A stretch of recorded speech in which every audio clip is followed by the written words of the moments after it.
За да играете PC игри с помощта на GeForce Now. Отворете Safari, потърсете GeForce Now и отворете първия линк. Сега натиснете бутона за споделяне в горния десен ъгъл. Натиснете върху "Виж повече". След това натиснете "Добави към началния екран". След това натиснете "Добави" и вече можете да отворите прекия път към GeForce Now. Натиснете "Съгласен съм" и продължи. Сега трябва да влезете и да се впишете или да създадете акаунт. Ще създам акаунт чрез Google, като въведа моя Gmail, парола и потвърдя с телефона си.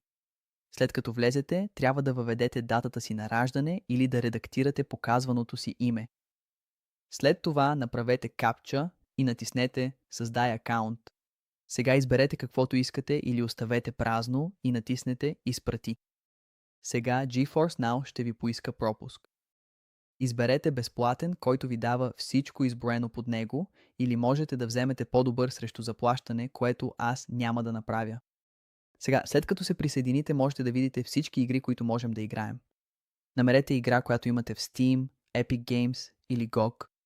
Ще трябва да влезете в своя Steam или друг акаунт, ако искате да ги играете чрез GeForce Now. Трябва да натиснете "Маркирай като притежавана" и да изберете платформата, която искате да използвате. Влезте в акаунта си и сега вашият Steam акаунт е свързан. Сега свържете контролър, за да можете да играете. Аз ще свържа моя Xbox контролер. След това трябва да рестартирате приложението и да отворите която и да е игра, която искате да играете.